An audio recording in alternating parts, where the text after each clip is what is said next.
Star মিটৰ প্ৰতিগৰাকী দৰ্শকক এই মুহূৰ্তত স্বাগতম জনাই দিব লৈছো এটা বিগ পলিটিকেল খবৰ এআইডিএফৰ বিধায়ক আমিনুল ইছলামে অখিল গগৈ সন্দৰ্ভত বিস্ফোৰক কেতবোৰ মন্তব্য প্ৰকাশ কৰিছিল যে অখিল গগৈ এআইডিএফৰ পৰা বিচাৰিছিল 10 কোটি টকা আৰু ইয়াৰ পিছতে আমিনুল ইছলামৰ এই মন্তব্যৰ পিছতে প্ৰতিক্ৰিয়া প্ৰকাশ কৰিছে ৰাইজৰ দলৰ সভাপতি তথা শিৱসাগৰ সমষ্টিৰ বিধায়ক অখিল গগৈ স্পষ্ট কথা আমিনুল ইছলাম এজন অদৰকাৰী মানুহ আৰু 10 কোটি টকা যি বিচৰাৰ গুৰুত্বৰ অভিযোগ উত্থাপন হৈছিল অখিল গগৈৰ বিৰুদ্ধে সেই অভিযোগ এআইডিএফৰ এক অপপ্ৰচাৰ বুলি অভিহিত কৰিছে অখিল গগৈ এই মুহূৰ্তত জনাইছো এই খবৰ টাইমেটৰ দৰ্শকসকলক এআইডিএফৰ পৰা 10 কোটি বিচৰা সন্দৰ্ভত স্থিতি স্পষ্ট কৰিলে বিধায়ক অখিল গগৈ এই মুহূৰ্তৰ big breaking news Aminul Islam এজন অদৰকাৰী এজন সাম্প্ৰদায়িক মানুহ এই মন্তব্য বিধায়ক অখিল গগৈ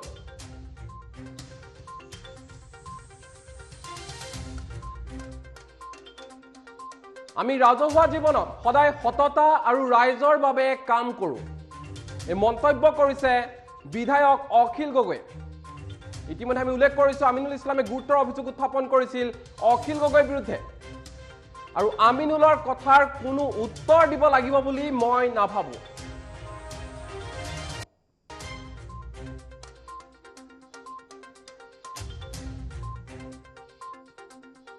আমিনুল ইছলামক প্ৰবঞ্চক বুলি মন্তব্য অখিল গগৈ এই মুহূৰ্তত জনাই আছো টাইমটোৰ দৰ্শকসকলক এই গুৰুত্বপূৰ্ণ খবৰ আমিনুল ইছলাম সন্দৰ্ভত প্ৰতিক্ৰিয়া প্ৰকাশ কৰিলে ৰাইজৰ দলৰ সভাপতি বিধায়ক অখিল গগৈ এআইডিএফ সম্পূৰ্ণ এটা সাম্প্ৰদায়িক দল এই কথা উল্লেখ কৰিছে অখিল গগৈ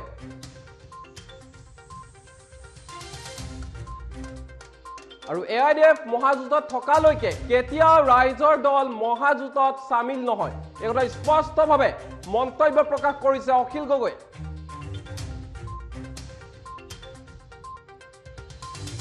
আৰু উপনিৰ্বাচন সন্দৰ্ভতো প্ৰতিক্ৰিয়া প্ৰকাশ কৰিছে বিধায়ক অখিল গগৈ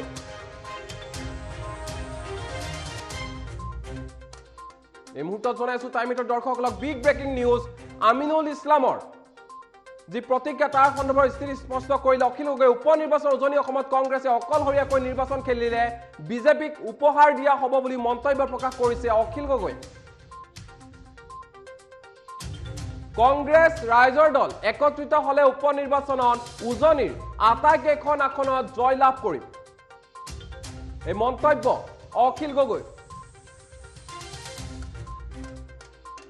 এই মুহূৰ্তত জনাইছো টাইমেটৰ দৰ্শকসকলক এই বিগ ব্ৰেকিং নিউজ আমিনুল ইছলামক প্ৰবঞ্চক আখ্যা অখিল গগৈ আৰু আমিনুল ইছলামে অখিল গগৈক লৈ যি গুৰুত্বৰ অভিযোগ উত্থাপন কৰিছিল 10 কোটি টকা বিচৰা বুলি সেই অভিযোগকো খণ্ডন কৰিছে বিধায়ক অখিল গগৈ এই মুহূৰ্তত আহি পৰিছে বিধায়ক অখিল গগৈ মন্তব্য সেই মন্তব্য টাইমেটৰ দৰ্শকসকলক শুনাই ল'ব বিচাৰিছো এআইডিএফৰ আমিনুল ইছলামৰ কথা কৈছে এআইডিএফৰ এইটো ফাকলাণ্ডো আপুনি যিজন মানুহৰ নাম কৈছে এইজন মানুহৰ নাম কৈ মোক আচলতে প্ৰশ্ন সোধাটোৱে মই ভাবোঁ যে এটা মানে কি যিকোনো ৰাজহুৱা জীৱনত সততাত থকা মানুহ এজনৰ কাৰণে অপমান ফাকলাণ্ডো মানুহ একদম মানে অদৰকাৰী এজন কমিউনেল মানুহ এজন তেওঁ কিবা কৈছে নেকি মই নাজানো যদি কৈছে তেতিয়াহ'লে মই ভাবোঁ আৰু মই আপোনালোকক এটা কথা কওঁ দেই আজিৰ দিনটোত অসমৰ ৰাজনীতিত যদি আপোনালোকে প্ৰশ্ন কৰে তেতিয়াহ'লে মই গৰ্বৰে ক'ম যে অসমৰ ৰাজনীতিত থকা আটাইতকৈ সৎ মানুহজনে চাগে মই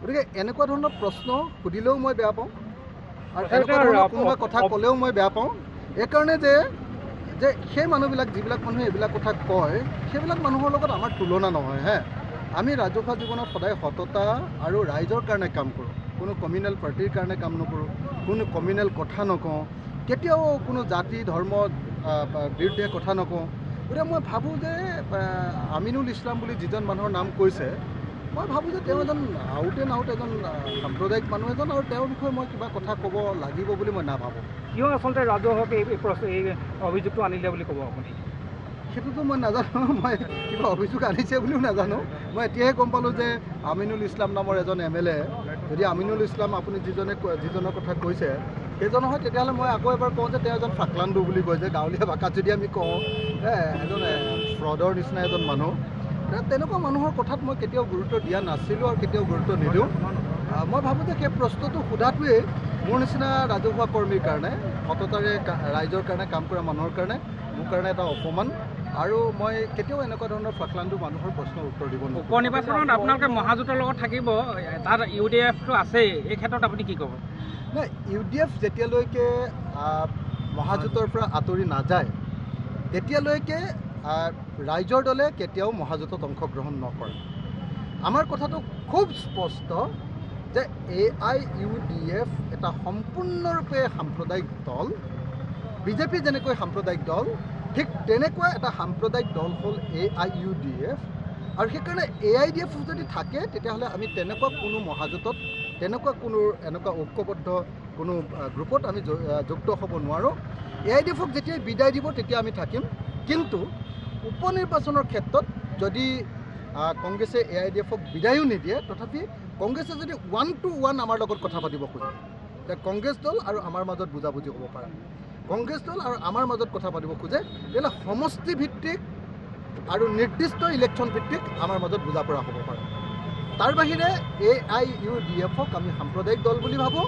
আৰু AIUDF যদি থাকে তেতিয়াহ'লে কেতিয়াও ৰাইজৰ দলে কেতিয়াও সেই গোটত থাকিব নোৱাৰোঁ। যদি ৰাইজৰ দল AIUDFৰ লগত যদি কংগ্ৰেছেও থাকে, তেতিয়া আপোনালোকে অকলীয়াকৈ প্ৰাৰ্থী আগবঢ়াব নেকি উপ নিৰ্বাচনত? ডেফিনেটলি যদি এতিয়াতো কথা বাৰ্তা চলি আছে নহয়, আমি সকলো ৰাজনৈতিক দলৰ লগত কথা বাৰ্তা পাতি আছোঁ। আৰু মই ভাবোঁ যে কংগ্ৰেছ দলে সেই ভুল নকৰিব। যদি কংগ্ৰেছ দলে অকলশৰীয়াকৈ খেলিব খোজে তেতিয়াহ'লেতো নিশ্চিতভাৱে জয়ী হ'ব নোৱাৰে। আজিৰ দিনটোত অসমৰ পৰিস্থিতি, উজনি অসমৰ পৰিস্থিতি আপোনালোকে ভালকৈ বুজি পায়। তো উজনি অসমত যদি আজিৰ দিনটোত কংগ্ৰেছ দলে অকলশৰীয়াকৈ নিৰ্বাচন খেলিব খোজে তেতিয়াহ'লে বিজেপিক সেই চিটকেইটা গিফ্ট দিয়াৰ নিচিনা হ'ব। গতিকে আমি সকলোৱে লগ লাগি বিৰোধী শক্তিসমূহ ঐক্যবদ্ধ হৈ ইলেকশ্যন খেলিব লাগিব। আপোনালোকে সকলোৱে জানে এই মুহূৰ্তত আমি যদি কংগ্ৰেছ আৰু ৰাইজৰ দল একলগ হওঁ, কংগ্ৰেছ আৰু ৰাইজৰ দল যদি ঐক্যবদ্ধ হওঁ আৰু তাৰ লগত যদি বামপন্থী দলবিলাকো আৰু সৰু সৰু যিবিলাক আঞ্চলিক দল আছে তেওঁলোকেও যদি আমাক ছাপৰ্ট দিয়ে, তেতিয়াহ'লে নিশ্চিতভাৱে উজনি অসমৰ আটাইকেইটা উপ নিৰ্বাচনৰ আটাইকেইটা ছিট আমি জিকিম। এইটো আপোনালোকে নিশ্চিত হৈ থাকক। কোনেও এইটো ক্ষেত্ৰত আমাক ৰখাব নোৱাৰে। আমি ইলেকশ্যনত জিকাটো খাটাম। AIUDFৰ আমিনুল ইছলামৰ কথা কৈছে। AIUDFৰ এইটো ফাকলাণ্ডু। আপুনি যিজন মানুহৰ নাম কৈছে, এইজন মানুহৰ নাম কৈ মোক আচলতে প্ৰশ্ন সোধাটোৱে মই ভাবোঁ যে এটা মানে কি, যিকোনো ৰাজহুৱা জীৱনত সততাত থকা মানুহ এজনৰ কাৰণে অপমান। ফাকলাণ্ডু মানুহ, একদম মানে অদৰকাৰী এজন কমিউনেল মানুহ এজন। তেওঁ কিবা কৈছে নেকি মই নাজানো। যদি কৈছে তেতিয়াহ'লে মই ভাবোঁ, আৰু মই আপোনালোকক এটা কথা কওঁ দেই, আজিৰ দিনটোত অসমৰ ৰাজনীতিত যদি আপোনালোকে প্ৰশ্ন কৰে তেতিয়াহ'লে মই গৰ্বৰে ক'ম যে অসমৰ ৰাজনীতিত থকা আটাইতকৈ সৎ মানুহজনে চাগে মই।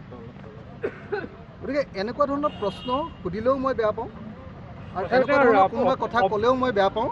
এইকাৰণে যে সেই মানুহবিলাক, যিবিলাক মানুহে এইবিলাক কথা কয়, সেইবিলাক মানুহৰ লগত আমাৰ তুলনা নহয়। আমি ৰাজহুৱা জীৱনত সদায় সততা আৰু ৰাইজৰ কাৰণে কাম কৰোঁ। কোনো কমিউনেল পাৰ্টিৰ কাৰণে কাম নকৰোঁ, কোনো কমিউনেল কথা নকওঁ, কেতিয়াও কোনো জাতি ধৰ্ম বিৰুদ্ধে কথা নকওঁ।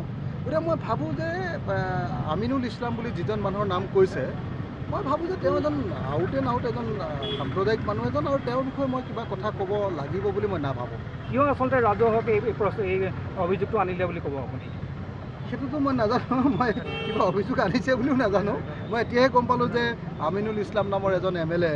যদি আমিনুল ইছলাম আপুনি যিজনৰ কথা কৈছে সেইজন হয়, তেতিয়াহ'লে মই আকৌ এবাৰ কওঁ যে তেওঁ এজন ফাকলাণ্ডু বুলি কয় যে গাঁৱলীয়া ভাষাত যদি আমি কওঁ, এজন ফ্ৰডৰ নিচিনা এজন মানুহ। তেনেকুৱা মানুহৰ কথাত মই কেতিয়াও গুৰুত্ব দিয়া নাছিলোঁ আৰু কেতিয়াও গুৰুত্ব নিদিওঁ। মই ভাবোঁ যে সেই প্ৰশ্নটো সোধাটোৱেই মোৰ নিচিনা ৰাজহুৱা কৰ্মীৰ কাৰণে, সততাৰে ৰাইজৰ কাৰণে কাম কৰা মানুহৰ কাৰণে মোৰ কাৰণে এটা অপমান। আৰু মই কেতিয়াও এনেকুৱা ধৰণৰ ফাকলাণ্ডু মানুহৰ প্ৰশ্নৰ উত্তৰ দিব নোৱাৰোঁ। উপ নিৰ্বাচনত আপোনালোকে মহাজোঁটৰ লগত থাকিব, তাত UDF-টো আছেই, এই ক্ষেত্ৰত আপুনি কি ক'ব? নাই, UDF যেতিয়ালৈকে মহাজোঁটৰ পৰা আঁতৰি নাযায় তেতিয়ালৈকে ৰাইজৰ দলে কেতিয়াও মহাজোঁটত অংশগ্ৰহণ নকৰে। আমাৰ কথাটো খুব স্পষ্ট যে AIUDF এটা সম্পূৰ্ণৰূপে সাম্প্ৰদায়িক দল। বিজেপি যেনেকৈ সাম্প্ৰদায়িক দল, ঠিক তেনেকুৱা এটা সাম্প্ৰদায়িক দল হ'ল AIUDF। আৰু সেইকাৰণে AIDF যদি থাকে তেতিয়াহ'লে আমি তেনেকুৱা কোনো মহাজোঁটত তেনেকুৱা কোনো এনেকুৱা ঐক্যবদ্ধ কোনো গ্ৰুপত আমি যুক্ত হ'ব নোৱাৰোঁ। AIDFক যেতিয়া বিদায় দিব তেতিয়া আমি থাকিম, কিন্তু উপনিৰ্বাচনৰ ক্ষেত্ৰত যদি কংগ্ৰেছে AIDFক বিদায়ো নিদিয়ে, তথাপি কংগ্ৰেছে যদি 1-to-1 আমাৰ লগত কথা পাতিব খোজে, যে কংগ্ৰেছ দল আৰু আমাৰ মাজত বুজাবুজি হ'ব পাৰে, কংগ্ৰেছ দল আৰু আমাৰ মাজত কথা পাতিব খোজে, তেতিয়াহ'লে সমষ্টিভিত্তিক আৰু নিৰ্দিষ্ট ইলেকশ্যন ভিত্তিক আমাৰ মাজত বুজা পৰা হ'ব পাৰে। তাৰ বাহিৰে AIUDFক আমি সাম্প্ৰদায়িক দল বুলি ভাবোঁ, আৰু AIDF যদি থাকে তেতিয়াহ'লে কেতিয়াও ৰাইজৰ দলে কেতিয়াও সেই গোটত থাকিব নোৱাৰোঁ। যদি ৰাইজৰ দল AIUDFৰ লগত যদি কংগ্ৰেছো থাকে, তেতিয়া আপোনালোকে অকলীয়াকৈ প্ৰাৰ্থী আগবঢ়াব নেকি উপনিৰ্বাচনত? ডেফিনেটলি যদি এতিয়াতো কথা বাৰ্তা চলি আছে নহয়, আমি সকলো ৰাজনৈতিক দলৰ লগত কথা বাৰ্তা পাতি আছোঁ, আৰু মই ভাবোঁ যে কংগ্ৰেছ দলে সেই ভুল নকৰিব। যদি কংগ্ৰেছ দলে অকলশৰীয়াকৈ খেলিব খোজে তেতিয়াহ'লেতো নিশ্চিতভাৱে জয়ী হ'ব নোৱাৰে। আজিৰ দিনটোত অসমৰ পৰিস্থিতি, উজনি অসমৰ পৰিস্থিতি আপোনালোকে ভালকৈ বুজি পায়। তো উজনি অসমত যদি আজিৰ দিনটোত কংগ্ৰেছ দলে অকলশৰীয়াকৈ নিৰ্বাচন খেলিব খোজে, তেতিয়াহ'লে বিজেপিক সেই ছিটকেইটা গিফ্ট দিয়াৰ নিচিনা হ'ব। গতিকে আমি সকলোৱে লগ লাগি বিৰোধী শক্তিসমূহ ঐক্যবদ্ধ হৈ ইলেকশ্যন খেলিব লাগিব। আপোনালোকে সকলোৱে জানে এই মুহূৰ্তত আমি যদি কংগ্ৰেছ আৰু ৰাইজৰ দল একলগ হওঁ, কংগ্ৰেছ আৰু ৰাইজৰ দল যদি ঐক্যবদ্ধ হওঁ, আৰু তাৰ লগত যদি বামপন্থী দলবিলাকো আৰু সৰু সৰু যিবিলাক আঞ্চলিক দল আছে তেওঁলোকেও যদি আমাক ছাপৰ্ট দিয়ে, তেতিয়াহ'লে নিশ্চিতভাৱে উজনি অসমৰ আটাইকেইটা উপনিৰ্বাচনৰ আটাইকেইটা ছিট আমি জিকিম। এইটো আপোনালোকে নিশ্চিত হৈ থাকক, কোনেও এইটো ক্ষেত্ৰত আমাক ৰখাব নোৱাৰে। আমি ইলেকশ্যনত জিকাটো